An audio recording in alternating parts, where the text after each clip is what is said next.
If you want to know why I'm going to be doing a lot, is because I've been screaming for the past 2 minutes because what a race! My voice is gone. What a race! Woo-hoo-hoo!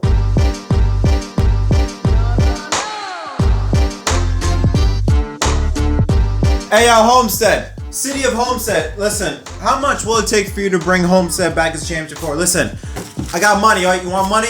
Listen. I'll give you whatever you want. Listen, you want my credit cards? There's not much in it, but here, you can have them. You can have them. Have them all. I don't care. Find a way to bring Homestead back as a championship race because, oh my goodness, what a race that was. Ah, crap. I threw my cars in the back. I threw them and I don't know where they went. All right, this race had 36 different lead changes, the most ever in the history of Homestead Miami Speedway in the Cup Series. That already alone should tell you how insane of a race that was. What was also more insane is that the leaders, the main drivers, were ones that were below the cut line. Hamlin, Reddick, Blaney, Elliott, all the main guys that were below the cut line coming into this race were the lead drivers. Logano, as per usual, was nowhere to be found. Kyle Larson, he had quite an interesting day. And Byron and Bell, they were strong, but they weren't the main guys. It was all drivers below the cut line. Tyler Reddick won stage 1. Every single playoff driver outside of Kyle Larson that is still fighting for a playoff spot at Phoenix in 2 weeks all earn stage points. The reason why is because Kyle Larson cut a right rear tire down on lap 47 and he got into the wall. That brought out a caution due to the debris from Larson's tire. But during that stage 1, the main drivers was Tyler Reddick, who was out in front. We also had Chase Elliott, who I don't think anyone saw as being a potential for winning this race, or at the very least even having a good finish. When you look at his history at Homestead, it is not the best. But Elliott led 81 laps, which was the second most amount of all drivers that day. So right from the get-go, he was the one that was challenging for the lead, at least being one of those contenders that could fight against Tyler Reddick, while Larson was trying to recover from his tire failure early in the race. Meanwhile, you had William Byron, who started 25th, and Ryan Blaney, who started 20th. In that stage, they just found something in their cars.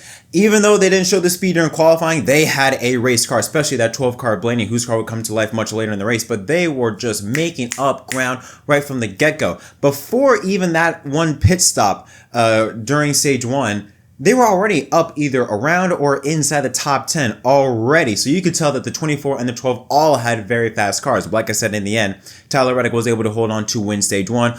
Everyone but Logano and Larson earned stage points. Bubba Wallace and Ryan Blaney, they started stage number 2, but Chase Elliott did not waste any time. Took a 3 wide on them, 2 drivers, and went right out to the front already, and he set the pace for majority of stage 2. However, after again another pit stop during that stage, Denny Hamlin pitted 7 or 8 laps after Chase Elliott, so he was much farther behind. But again, Hamlin, being the aggressor, was able to get the most out of his tires, was able to gain all that ground that he lost on leader Chase Elliott, and in the closing laps of that stage was able to get by Ryan Blaney. And after a great battle between Hamlin and Elliott for a number amount of laps, Hamlin was able to pull off the pass and would win stage 2. Now, if you enjoyed that, how about some more awesome battles up front? Stage 3 began with the battle between Chase Elliott and his buddy Ryan Blaney. They were swapping the lead back and forth, performing crossover moves on each other, trying to take each other's airs away.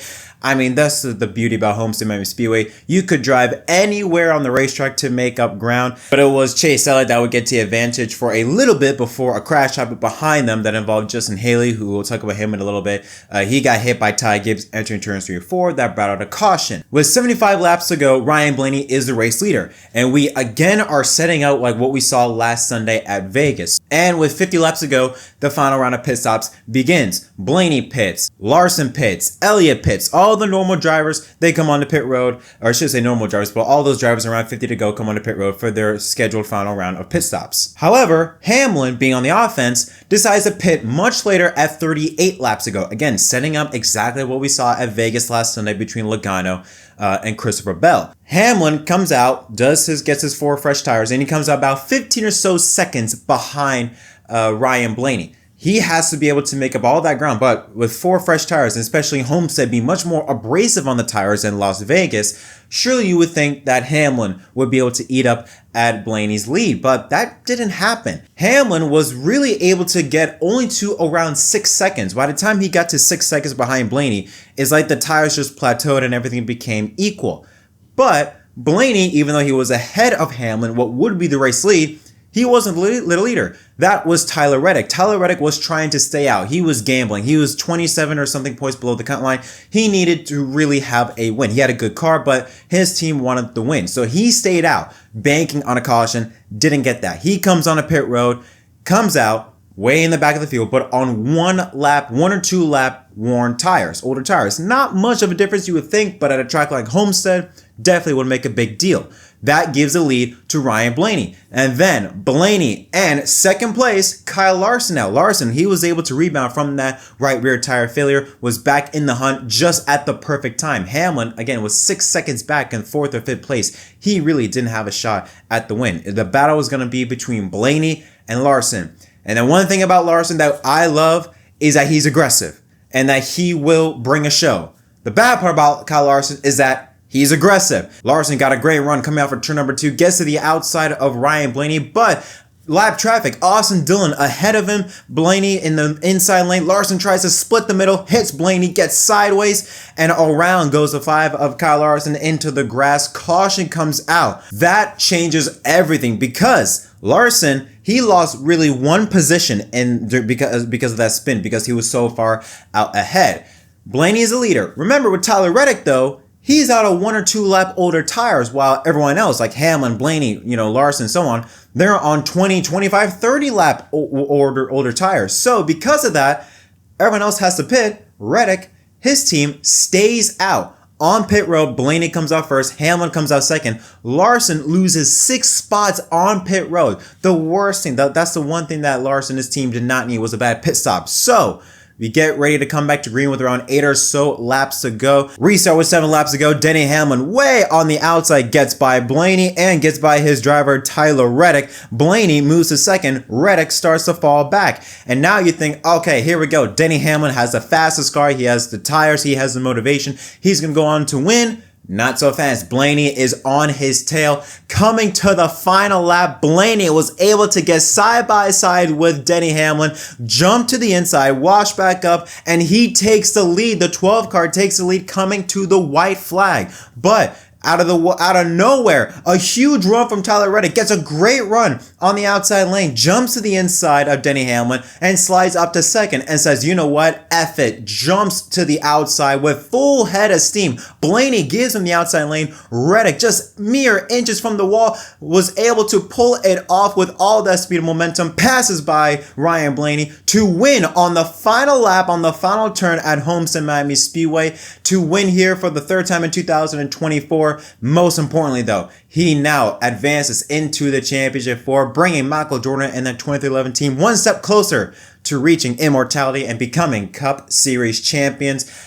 Unbelievable, unreal race. Here's a look at the unofficial results. So Tyler Reddick wins, Ryan Blaney in second, Denny Hamlin in third. You see all these playoff drivers all in the top 6. So Hamlin third, Bell fourth, Chase Elliott in 5th, and William Byron in 6th. Alex Bowman 7th. How about AJ Allmendinger in 8th after he started outside the top 30? And Carson Hocevar, he ran an incredible race, was in the top 5 for a big portion of the event, was actually racing against guys like Christopher Bell and Chase Elliott, and Ryan Preece, another great run for him, rounds out the top 10. Josh Berry and teammate Chase Briscoe 11th and 12th. Larson was unable to secure a top 10 finishes in 13th. Michael McDowell and Chris Buescher the top 15. Daniel Suarez, Brad Keselowski, Bubba Wallace, Noah Gragson, and Todd Gillen the top 20. Some other notables: Martin Truex Jr. 23rd, and then you see Austin Dillon 25th, Austin Cindric 27th, Logano 28th. He was nowhere to be found this entire race. I mentioned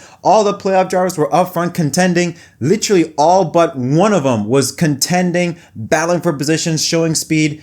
That one driver was the 22 of Logano. And then Daniel Hemrick and Zane Smith ran out the top 30. Kyle Busch had a pit road incident, I believe, on the final pit stop. He falls back to 31st. Chastain, 33rd. Don't know what happened to him. Justin Haley had 2 spins. One of them involved on lap 1 of the race. in 34th. Ty Gibbs had transmission issues, finishes in 36th. And Chad Fincham and JJ Yeley round out the 38 car field. And here's a look at your round of 8 playoff grid with one race to go.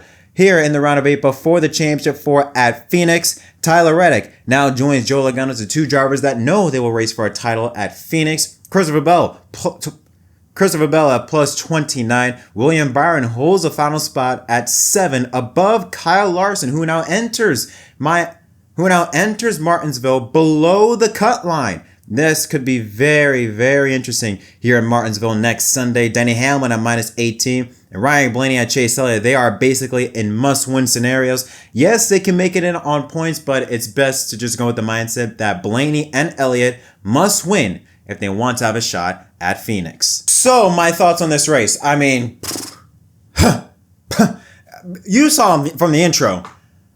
Wow. Just wow, wow, wow. That, in my eyes, that was pound for pound. Atlanta was the best race of the year in terms of like just the from a viewpoint of even the casual fan. That was just amazing, so much fun to watch. But for pound, this was the best race of the year. Better than Kansas in my eyes because, I mean, I don't think I can underestimate how difficult of a track Homestead is from a driver's perspective. Only the best of the best performed there. The top 6, all playoff drivers, were all drivers that were up front all year long, that were contenders. All 6 of those drivers have among the top 5, 6, or 7 best average finishes of all drivers that year. I mean, this race, like I said, is pound for pound. If you want to know who's the best, Homestead is the place where you get to really see it for that year.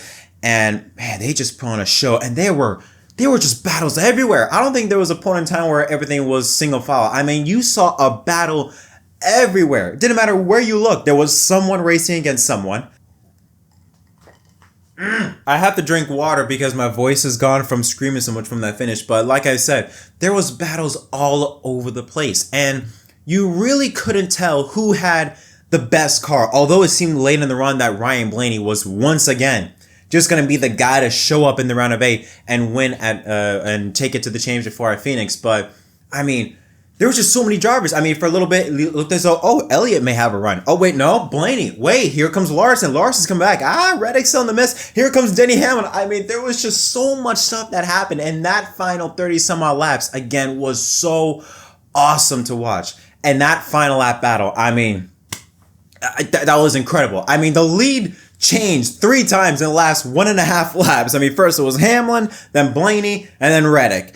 I thought Reddick had no chance. I thought once he lost that ground on that restart, I thought he had no chance of catching back up to Hamlin and Blaney. But man, I don't know what he found in that 45 car because he was on older tires. Granted, it was a few laps, but still, a few laps at Homestead is a lot. I remember Bubba Wallace, where he was on much newer tires. He blew by the field like they were standing still on a restart. So I thought once Reddick lost all that ground that, all right, it's over. Reddick, he can't do it. But I don't know. He just found something in that 45 car, brought that car to life, and made one of the best passes I've seen in a long time at NASCAR. From third to first, how he did it in that short amount of time was unbelievable. Another huge shout to Lee Diffie. Again, as per usual, another fantastic finish. But, whew, I gotta sit down for a minute. And Homestead, the city of Homestead, who I just learned owns Homestead Miami Speedway, not NASCAR. NASCAR just operates it, but the city of Homestead. All right, y'all are trying to put together a bid for 2026. After this race, y'all asses better do something. Y'all, the championship race has to be in Miami. Phoenix, to the people that like Phoenix Raceway, I'm sorry, but that track sucks. Okay, great renovations, lovely, but the track still sucks, or at the very least, it is not championship material. Homestead deserves the championship race, and I will say it to the day I stop breathing. Homestead shall be and shall always be, for the time being, the championship race for NASCAR. No other track should get it. It is Homestead. It's the right city, it's the right track, it's the right everything. And the city of Homestead better do something. They better get their head out of their asses and get as much money as they can to try and bid for the championship race, because I swear, if Phoenix gets the championship race back in 2026, I will lose my mind. I hope with Homestead going to March in 2025, that will give them more than a year to prepare for the championship race in 2026. I hope that is the move. If not, I'm gonna lose my mind. But if you were to give me a ranking on this race, 10. Like Ty Dillinger, 10. Perfect 10. You cannot ask for a better race. It had everything you wanted. Strategy, great racing. And it was like legit racing, not like at Atlanta where it was, yes, it's pack racing. This one was legit, amazing mile-and-a-half racing. Coupled that with an incredible final lap finish. And oh man, you know Jim France is low-key kind of pissed knowing that the team that is suing him could win the title. Oh my Lord, oh sweet baby Jesus, ooh! Anyways, that's it for this episode of MDK Racing Victory Stop. I am worn out. Alright, my voice is gone, but what are your thoughts on this race? If you liked it, great. If you loved it, great. If you didn't like it, something's wrong with you. If you didn't like it because Blaney won, I understand, but as a racing fan, you had to love this race. I don't know how you could not have loved this race. But yeah, that's it. Thank y'all so much for watching. Don't forget to leave a like and subscribe for more content. Until next time, my name is Jett from MDK. Thank y'all so much for watching.